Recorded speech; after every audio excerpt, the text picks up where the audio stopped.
लेकिन क्या है, लोगों को थोड़ा जो है ना समझा नहीं पा रहे हैं लोग, मतलब या तो समझाना चाहते नहीं है या तो समझा पा नहीं रहे हैं। जो चीज़ हम, ये चीज़ हमने जो आज इतनी आसान तरीके से समझ ली, तो अगर आप डिमांड एंड सप्लाई को समझ जाते हैं तो आप सपोर्ट एंड रेजिस्टेंस को समझ जाते हैं। अब जो चीज़ें मैं आप लोग को इतने डिटेल में और इतनी अच्छी तरीके से समझा रहा हूँ दोस्तों, उसके लिए लोग चार्जेस ले रहे हैं। लोग समझाने के अपने मतलब ट्यूशन मतलब अपने कोर्सेज में चार्ज कर रहे हैं और लोगों से पैसे ले रहे हैं, यही सब चीजें सिखाने के लिए, जो कि कंटेंट मैं आपको फ्री में दे रहा हूं यहां पे। ठीक है, तो अगर आप लोग ट्रेडिंग करते हैं और अभी तक आप लोग ये नहीं जानते हैं कि सपोर्ट और रेजिस्टेंस को ड्रॉ करने का सही तरीका क्या है, तो आज की इस वीडियो में मैं आपको सपोर्ट एंड रेजिस्टेंस को ड्रॉ करना कुछ इस तरीके से समझाने वाला हूं ना कि आप लोगों का सारा कंफ्यूजन और सारे डाउट क्लियर हो जाने वाले हैं। ठीक है, आज की इस वीडियो में हम कुछ एग्जांपल्स के साथ में सपोर्ट और रेजिस्टेंस को जो है ड्रॉ कैसे किया जाता है सीखेंगे। सपोर्ट और रेजिस्टेंस क्या होते हैं हम इस बात को भी समझेंगे। तो चलिए वीडियो को स्टार्ट करते हैं। मेरा नाम है निशांत शुक्ला, पेशे से हूं एक इंजीनियर और साथ में करता हूं ट्रेडिंग, और आप सभी लोगों को सिखाता हूं कि ट्रेडिंग कैसे करते हैं और ट्रेडिंग से जुड़ी हुई बारीकियों के बारे में। और आप सभी लोगों को दिवाली की बहुत बहुत शुभकामनाएं। माता लक्ष्मी आप लोगों की सारी परेशानियों को दूर करें, आप लोग की सारी मनोकामनाओं को पूर्ण करें, ऐसा मैं आप सभी लोगों के लिए विश करता हूं। तो चलिए आज के इस वीडियो को स्टार्ट करते हैं। तो आज का जो हमारा टॉपिक है ना, वह है सपोर्ट एंड रेजिस्टेंस। क्लियर? अब देखिए, सपोर्ट एंड रेजिस्टेंस को समझने से पहले आपको एक चीजों को और समझना है। वह क्या है? वह होता है डिमांड एंड सप्लाई। अगर आपने इन दो चीजों को सही तरीके से समझ लिया तो आप सपोर्ट एंड रेजिस्टेंस को भी बहुत अच्छी तरीके से सीख जाएंगे। देखिए, डिमांड क्या है? डिमांड वो चीज है कि जब डिमांड कहीं पे बढ़ती है, ठीक है, किसी चीज की डिमांड बढ़ती है तो उसके जो प्राइस है वो शूट अप हो जाते हैं, मतलब कि वो प्राइस बढ़ जाते हैं। क्लियर? और सप्लाई वो चीज होती है कि अगर सप्लाई कहीं पे है या किसी चीज की सप्लाई ज्यादा हो रही है तो उसके जो प्राइस है वह क्रैश हो जाते हैं, मतलब कि नीचे की तरफ आ जाते हैं। अब आपको यह समझना है देखिए कि जो डिमांड वाला जो जोन होता है ना, डिमांड वाला जो जोन होता है यह होता है बायर्स का। क्लियर? एंड जो सप्लाई वाला जो जोन होता है यह होता है सेलर्स का। ठीक है, वीडियो बहुत ज्यादा इंफॉर्मेटिव होने वाली है, वीडियो को पूरा देखना है।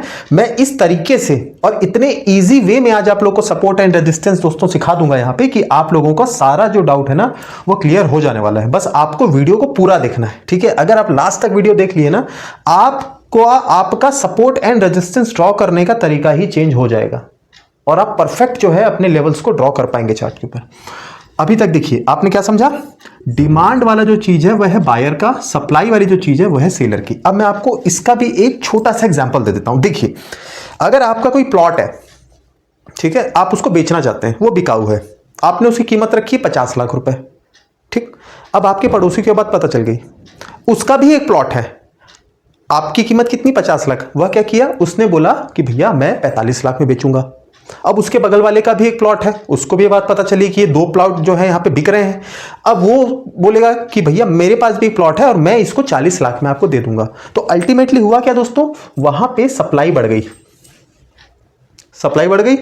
अब सप्लाई जब बढ़ गई है तो वहां पे देखिए, पहले जो प्लॉट वाले का था 50 लाख का वो बेच रहा था 50 लाख का, सेकंड वाला जो आया वो 45 लाख में तैयार हो गया और थर्ड वाला आया वो 40 लाख में ही बेचने को रेडी हो गया। तो यहां पे क्या हुआ? यहां पे नंबर ऑफ प्लॉट आपके कितने हैं? 3, मतलब आपका यहां पे सप्लाई ज्यादा है, सप्लाई ज्यादा है। जब सप्लाई ज्यादा हो गई तो इसकी जो है रेट क्रैश हो गए। अब देखिए, सेम साइज के प्लॉट है, मान लीजिए 1000 इंटू 1000 का, फॉर एग्जाम्पल एक हाइपोथेटिकल एग्जाम्पल है, आप लोग इससे जो है मैं आपको एक्चुअली में थॉट समझाने की कोशिश कर रहा हूं। अब ये देखिए, सेम साइज का प्लॉट ये 50 लाख का है, बिल्कुल उसके बगल में ही वो एक प्लॉट सेम है वो 45 लाख का और उसके बगल वाला 40 लाख का। अब हुआ क्या? यहां पे आपका जो है नंबर ऑफ जो है आपके प्लॉट ज्यादा है, मतलब सप्लाई ज्यादा है, तो उसके रेट जो है वह क्रैश हो गए। ठीक है, इसी प्रकार से डिमांड कैसे काम करता है मैं आपको समझा देता हूं। ये था हमारा सप्लाई का एग्जाम्पल। अब देखिए डिमांड में क्या होता है। अब ये एक प्लॉट है, हम प्लॉट की एग्जांपल लेंगे। ठीक है, ये एक प्लॉट है। ओके, अब यहां पे क्या है, ये प्लॉट जो है आपका बहुत ज्यादा प्राइम लोकेशन पे, मान लीजिए बहुत अच्छी लोकेशन है। अब इसके लिए, इस प्लॉट के लिए यहां पे 10 कैंडिडेट हैं, यहाँ पे 10 कैंडिडेट हैं इस प्लॉट को खरीदने के लिए। अब इसकी जो प्लॉट का जो एकदम बेसिक जो रेट है वह हम इसी को कंसीडर करते हैं 50 लाख का इस प्लॉट का रेट रखा है किसने, इसके मालिक ने। लेकिन उसके अब कैंडिडेट ज़्यादा है, ठीक है। अब यहाँ क्या हो रहा है, यहाँ पे डिमांड बढ़ गई है। इन 10 के 10 लोग इस चीज में इंटरेस्टेड हैं, इस प्लॉट को लेने में इंटरेस्टेड हैं, इस प्लॉट की डिमांड बढ़ गई है। डिमांड बढ़ गई तो क्या हुआ, अब कोई बोलेगा कि मैं इसके आपको 52 लाख दे दूंगा, कोई बोलेगा मैं इसको आपके इसके 55 लाख दे दूंगा, कोई बोलेगा मैं इसके 60 लाख दे दूंगा, कोई ये भी बोलेगा कि मैं आपको इसके 70 लाख तक दे दूंगा, ठीक है। अल्टीमेटली क्या हुआ, इस एक प्लॉट के लिए इसकी डिमांड ज्यादा है तो इसके प्राइस जो है वो शूट अप हो गए, ठीक है। अब यही जो दोस्तों कॉन्सेप्ट होता है ना, ये हमारी ट्रेडिंग में भी काम आता है। मैं अभी तक आपको जो इतना एग्जांपल दिया है, मैंने सप्लाई एंड डिमांड जो आपको समझाया है, केवल इसलिए समझाया है कि ये सारा कॉन्सेप्ट जो है यह ट्रेडिंग में भी काम करता है, ठीक है। क्योंकि ट्रेडिंग में भी कोई खरीदता है कोई बेचता है, मतलब कहीं पे सप्लाई है तो कहीं पे डिमांड है, ठीक है। अब देखिए सपोर्ट एंड रेजिस्टेंस क्या है। देखिए आपको सपोर्ट रेजिस्टेंस के लिए आप ऐसा समझिए, जहां जैसी मार्केट में प्राइस गिर रहा है, ठीक है, गिर रहा है, ऊंचाई से गिर रहा है, कहीं ना कहीं से तो वो ऊपर उठेगा ना, गिरता तो नहीं रहेगा। जहां से भी वो ऊपर उठना स्टार्ट होता है वह पॉइंट हमारा हो जाता है सपोर्ट, ठीक है। मैंने आपको पहले बताया कि जो आपका सपोर्ट वाला जो होता है हिस्सा, आप ऐसा समझिए कि ये जो बायर्स का जो है जोन है हो गया सपोर्ट, मैं यहीं पे लिख दे रहा हूं, और ये जो सेलर्स का जो जोन हो गया ये हो गया आपका रेजिस्टेंस। यहां तक क्लियर है। अब देखिए यहाँ पे मार्केट ने एक बार सपोर्ट लिया, फिर मार्केट जो है ऐसे ऊपर जा रहा है। अब फिर कहीं ना कहीं मार्केट ऊपर भी नहीं चलता रहेगा लगातार, कहीं ना कहीं से तो नीचे भी गिरेगा। अब मार्केट मान लीजिए यहीं से नीचे गिर गया, अब ये वाला जो जोन हो गया आपका, ये हो गया आपका रेजिस्टेंस जोन। क्लियर हुआ। उसी प्रकार से मार्केट फिर गिरता जा रहा है, फिर किसी ना किसी पॉइंट से उठेगा, मान लीजिए मार्केट यहां से उठना चालू हुआ। अब ये वाला जो फिर आपका एक जोन हो गया, ये हो गया आपका सपोर्ट। समझ आ रहा है आप लोग को मैं कैसे समझाने की कोशिश कर रहा हूं। तो अब इस यहां पे देखिए होता क्या है, मैं आपको एक एग्जांपल के साथ और समझाता हूं। अगर मान लीजिए गोल्ड का रेट अभी कितना चल रहा होगा, लगभग 75,000 नियर अबाउट। मान लीजिए यहां पे गोल्ड का दाम है 75,000, मैं इसको 75K लिख देता हूं, ठीक है, 75 या 75,000, ओके। अब कुछ लोगों की ऐसी प्लानिंग होगी कि जब गोल्ड अभी 75,000 पे है, जब यह 50,000 के आसपास में आएगा तब जो है हम गोल्ड को परचेस करेंगे, ठीक है। अब यहां से गोल्ड का प्राइस गिरने के बाद में ये आ गया 50,000 रुपए, मतलब 50K पे आ गया। अब क्या हुआ, जब इस गोल्ड की प्राइस ड्रॉप हुई तो कई लोगों को यहाँ पे अपनी अपॉर्चुनिटी दिखी, ठीक है। उन्होंने यहाँ पे गोल्ड को बाय किया, इतना बाय किया तो यहाँ पे क्या हुआ कि गोल्ड की डिमांड बढ़ गई, ठीक है। गोल्ड की जब इस पॉइंट पे डिमांड बढ़ गई तब गोल्ड के प्राइस क्या हुए, यहां से शूट अप हो गए, बढ़ गए। यहां पे लोगों ने खरीदा ना, तो अगर किसी चीज की डिमांड बहुत ज्यादा बढ़ जाती है तो उसकी क्वांटिटी पे फर्क पड़ता है, मतलब क्वांटिटी कम हो जाती है। और किसी चीज की क्वांटिटी मतलब कि अगर उसकी सप्लाई रुक जाएगी तो फिर उसके दाम बढ़ जाएंगे, क्योंकि उस चीज को खरीदने के लिए लोग ज्यादा हैं। जैसे कि आप देखिए, मैं आपको यहां समझाया था ना, इस वाले मतलब ये डिमांड वाले इसमें समझाया था ना कि एक प्लॉट है लेकिन खरीदार 10 है, तो एक से बढ़कर एक बोली इस पे लग रही है। जो इसका एक्चुअल में 50 लाख रुपए जो इसका कॉस्ट थी इस प्लॉट की, उसको डिमांड बढ़ने की वजह से ये 70 लाख तक पहुंच गई। सेम उसी प्रकार से शेयर्स में भी होता है, ठीक है। अब यहां पे जब लोगों ने बाइंग करनी चालू की तो इसकी क्या हुई, इसकी डिमांड बढ़ गई तो प्राइस शूट अप हो गए, ठीक है। लेकिन जिसने 50,000 रुपए पे गोल्ड को खरीदा है, ऐसा तो नहीं खरीद के रख लिया, कहीं ना कहीं तो अपनी प्रॉफिट बुकिंग करेगा ना, वो कहीं ना कहीं तो करेगा, 75 में, 70 में, 68 कहीं तो करेगा। जहां पे भी उसकी प्रॉफिट बुकिंग चालू होगी वहां क्या होगा कि गोल्ड अब यहां बिकने लग गए, मतलब कि आपका जो सप्लाई वाली जो चीज है ना, ये सप्लाई यहां पे गोल्ड की आने लगी। और सप्लाई बढ़ जाएगी तो हमने क्या समझा था, जहां पे आपकी सप्लाई बढ़ गई वहां पे आपके प्राइस क्रैश होंगे, तो वहां से ये नीचे आने लगेगा। फिर किसी को कहीं पे अपॉर्चुनिटी दिखेगी, किसी को लगेगा 51,000 के आसपास कहीं बाई आएंगी। तो स्टॉक मार्केट में इसी तरीके से काम चलता है, ठीक है, सप्लाई एंड डिमांड पे। यहां तक आपको क्लियर हो गया। अब मैं आपको सपोर्ट एंड रेजिस्टेंस को ड्रॉ करने का सही तरीका क्या होता है मैं आपको वो समझाता हूं।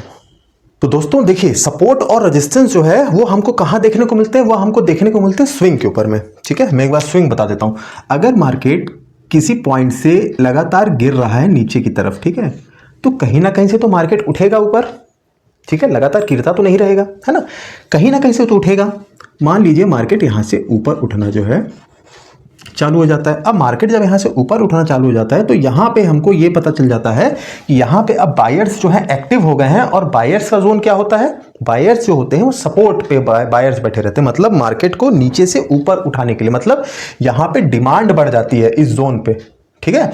तो ये जो जोन हमको दिखा, हम यहाँ पे एक जो है हम रेक्टेंगल का जो है यूज करके हम एक जो है ड्रॉ करते हैं, क्या, एक अपना जोन बना लेते हैं यहाँ पे, ठीक है। अब मान लीजिए इसका जो स्ट्राइक प्राइस है, मैं यहाँ पे लिख देता हूँ, जैसे कि अभी करंट में निफ्टी का स्ट्राइक प्राइस का ही हम उदाहरण ले लेते हैं। मान लीजिए ये 24,500 के आसपास में ये आए, ठीक है, 24,500। तो यहाँ पे हम एक जोन बना लिए। अब जोन हम क्यों बनाते हैं ना, क्योंकि ये जो होता है ना, जो सपोर्ट होते हैं ये कोई लाइन से ड्रॉ नहीं होते। ऐसा नहीं है कि 24,500 पे प्राइस आया, नेक्स्ट टाइम पे जब ये 24,500 पे ही आएगा तभी यहां से प्राइस जो है वापस यहां से शूट अप होंगे, ऐसा तो नहीं है। ये एक जोन होता है। अब देखिए, किसी ने 24,500 पे खरीदा, ठीक है, किसी ने हो सकता है 24,510 पे खरीदा हो, किसी ने हो सकता है 24,490 पे खरीदा हो, किसी ने 24,495 पे खरीदा हो। ऐसे ही तो है ना, एक ऐसा तो है नहीं कि सब 24,500 पे ही खरीदेंगे तो इस पर्टिकुलर पॉइंट पे ही मार्केट ऊपर चला जाएगा, ऐसा नहीं है। लोग 2-2, 4-4, 5-5 स्ट्राइक प्राइस पॉइंट से मतलब आसपास में जो है इस चीज को खरीदते हैं, इसीलिए इसको हम जोन में ड्रॉ करते हैं। ये जोन तकरीबन आपका, अगर आप लोग निफ्टी में ट्रेड करते हैं और एक अच्छा खासा सपोर्ट है, मतलब कि बहुत तगड़ा सपोर्ट है, बहुत दिन से मार्केट वहां पे आने के बाद में वहां से शूट अप हुए हैं प्राइस उसके, या तो मार्केट वहां से ऊपर उठा है, तो वहां कम से कम आपका 30 से लेके 40 पॉइंट के जोन में आपका ये सपोर्ट ड्रॉ होना चाहिए।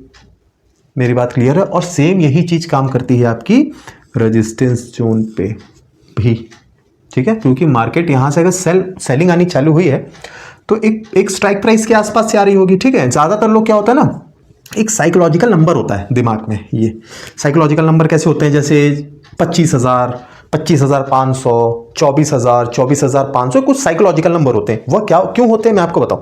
जैसे अभी हमने गोल्ड का एग्जाम्पल लिया था, क्लियर। गोल्ड के एग्जाम्पल में हमने क्या समझा कि 75,000 का सोना है, 50,000 आएगा तब मैं लूंगा, ठीक है। 50,000 ही हमने क्यों बोला, हम ये भी तो बोल सकते थे कि 49,900 आएगा तब खरीदूंगा, 49,700 होगा तब खरीदूंगा, या 50,200 होगा तब खरीदूंगा।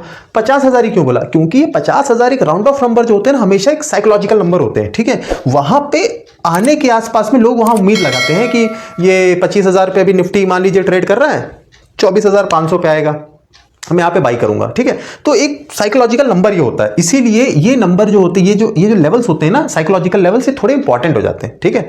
तो आपको हमेशा इस चीज का ध्यान रखना है। अब देखिए, हम आते हैं अपने वापस टॉपिक पे। अब ये आपका सपोर्ट है, क्लियर। अब मार्केट यहां से ये ऐसे ऐसे ऐसे ऊपर जा रहा है, ठीक है। यहां पे भी उसने एक रेजिस्टेंस फेस किया, फिर यहां से जो है मार्केट ऐसे ऐसे ऐसे ऐसे ऐसे नीचे आया, ठीक है, नीचे आया। तो अब ये आपका जो सपोर्ट था, ये ऐसे आपने ड्रॉ किया होगा कुछ इस तरीके से, ये आपका पूरा सपोर्ट एरिया है, ठीक है, ओके। अब देखिए, मार्केट यहां पे आया, यहां पे आने के बाद यहां पे क्या हुआ, डिमांड बढ़ गई, क्लियर, प्राइस शूट अप हो गए, यहां पे आए, यहां पे आपकी सप्लाई बढ़ गई, मार्केट यहां से क्रैश हुआ। वापस जब यहां पे आया ना, तो यहां पे जिन लोगों ने बाइंग करके रखा होगा, मतलब डिमांड बढ़ी मतलब लोगों ने बाई किया ना, अब यहां पे जिन लोगों ने बाई किया होगा तो उनका अगर मार्केट नीचे और जाएगा तो उनका लॉस है। तो वो क्या करते हैं, जब सप्लाई ऊपर से ज्यादा बढ़ती है और वापस यहां तक आती है तो वो लोग और ज्यादा फंड उसमें ऐड करके लोग और ज्यादा वहां पे बाइंग करने लगते हैं, जिससे क्या होता है, वापस सप्लाई शॉर्ट हो जाती है और प्राइस जो है फिर से ऊपर की ओर जाने लगते हैं। लेकिन यहां पे फिर इस जोन में सेलर्स बैठे हैं, देखिए ये जोन में सेलर्स है ना, मतलब मार्केट फिर इस पर्टिकुलर पॉइंट पे आपकी सप्लाई जो है बढ़ गई, सप्लाई बढ़ गई, मार्केट क्रैश होने लगा। लेकिन इस बार क्या हुआ कि बायर्स जो थे, सप्लाई इतनी ज्यादा बढ़ गई कि बायर्स कमजोर हो गए, क्लियर। बायर्स कमजोर हो गए तो मार्केट ने अपने सपोर्ट को तोड़ दिया, जो ये सपोर्ट था ये टूट गया। अब ये जो था आपका, मान लीजिए यहां से भी कोई है, मार्केट यहां से उठना चालू किया तो एक सपोर्ट यहां पे भी था, ठीक है, एक सपोर्ट यहां पे भी था, ये मार्केट उठा था यहां से, एक सपोर्ट यहां पे भी था, ठीक है, कुछ इस तरीके से है। अब यहां से मार्केट फर्स्ट उठा था ऐसा, फिर यहां सपोर्ट लिया, ये टूटा, ये टूटा। अब ये जब यहां टूट गया, तब आप एक बात बताइए, मैं आपसे सिंपल तरीके से पूछता हूं, अगर मार्केट ये जो था आपका S1 मतलब कि सपोर्ट 1 है, और ये है S2 मतलब कि सपोर्ट 2, क्लियर। अब अगर मार्केट ने अपने S1 को ब्रेक किया है, तो मार्केट अब कहाँ तक आना चाहिए आप ही बताइए, अपनी एक जोन तक पहुंचेगा ना। तो आप में से जिन लोग समझ गए कि अब मार्केट अपना नेक्स्ट टारगेट जो है उसका सपोर्ट 2 है, तो वो बहुत ज़्यादा होशियार है, बहुत जल्दी जल्दी सीख रहे हैं, ठीक है। तो ऐसे ही होता है, अगर एक आपका डिमांड जोन टूटा मतलब कि सपोर्ट टूटा, तो अपने नेक्स्ट डिमांड जोन की तरफ जाएगा, मतलब क्या, सपोर्ट 2 की तरफ में। अगर सप्लाई यहाँ पे और ज़्यादा रही, क्लियर, और ज़्यादा रही, बायर्स यहाँ पे और ज़्यादा वीक हो गए, तो हो सकता है कि वह अपने नेक्स्ट डिमांड जोन तक भी पहुंच जाए। एक टाइम पे तो ऐसा आएगा कि अब डिमांड जो है इसकी वापस बढ़ने लगेगी, सप्लाई बहुत ज़्यादा हो गई है ना, सप्लाई ज़्यादा हो गई है, वापस जब इसकी डिमांड बढ़नी चालू होगी तो क्या होगा, मार्केट आपका यहाँ से ऊपर की ओर जाने लगेगा। कहाँ तक जाएगा, वो अपने रेजिस्टेंस तक। अब इसी प्रकार से दोस्तों एक बार हम जो है रेजिस्टेंस को भी समझ लेते हैं, कुछ ऐसा समझते हैं।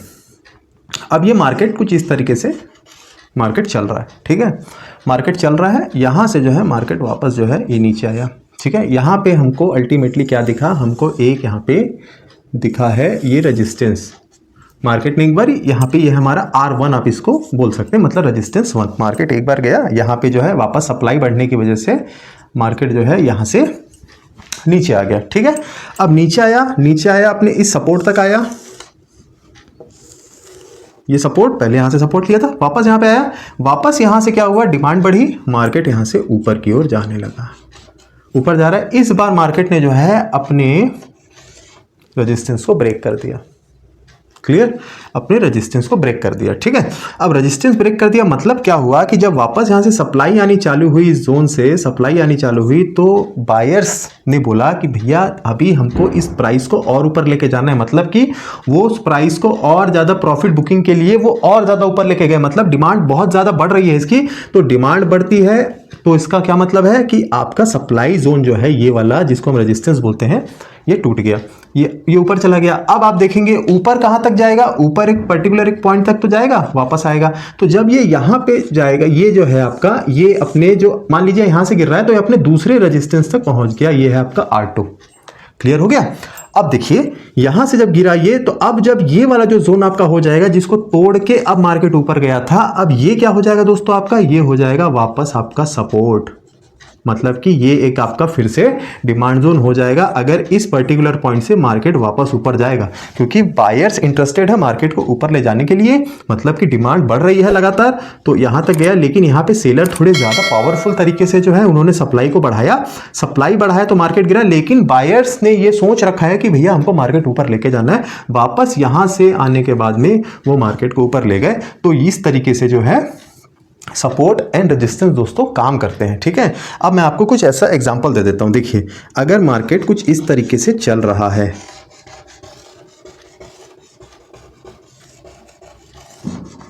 मार्केट कुछ इस तरीके से चलता है, अब मैं आपसे पूछूं कि यहां पे सपोर्ट और रेजिस्टेंस क्या है, आप क्या बोलेंगे। देखिए मार्केट आप अगर गौर से देखेंगे, मार्केट इस पॉइंट पे लगभग सिमिलर है। मार्केट ये जो जोन है, ये जो जोन है आपका, ये आप क्या बोलेंगे भैया, ये डिमांड जोन है। डिमांड जोन मतलब कि ये क्या है, ये आपका हो गया सपोर्ट। ऐसे ही तो ड्रॉ करेंगे ना आप इस तरीके से।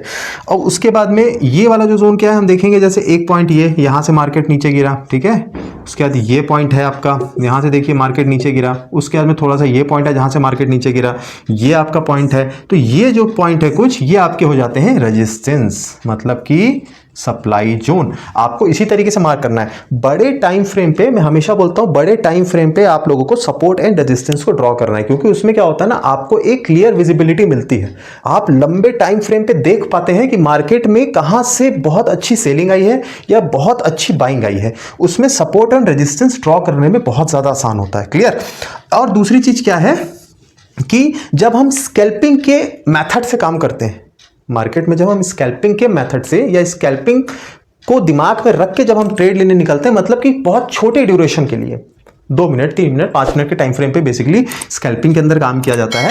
तो उस समय क्या करते हैं हम, कुछ छोटे छोटे हमको देखते हैं। जैसे आपको एक रेजिस्टेंस यहाँ पे दिखा, अब ये देखिए यहाँ पे आपको एक सपोर्ट दिख गया, ये दिख रहा है ना, एक बार आया फिर गया फिर ऐसा करके चला गया। ये स्कैल्पिंग अगर आप लोग कर रहे हैं वहां पे इंपॉर्टेंट है। अब जैसे उसी प्रकार से यहाँ पे देखिए आया, ये एक सपोर्ट हो गया, ऐसा आया ऐसा आया ऐसा आया, उसके बाद अपने सपोर्ट को ब्रेक किया, ये चला गया।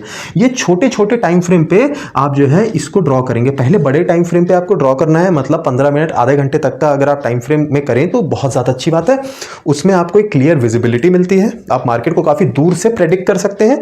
और आप अगर स्कैल्पिंग करने के पॉइंट ऑफ व्यू से अगर आप देख रहे हैं तो आप पहले तो बड़े टाइम फ्रेम पे ड्रॉ कीजिए, फिर उसको छोटे टाइम फ्रेम पे लाके उसको आप थोड़ा स्प्लिट कर लेंगे ना, तो आपको एक क्लियर विजिबिलिटी मिल जाएगी।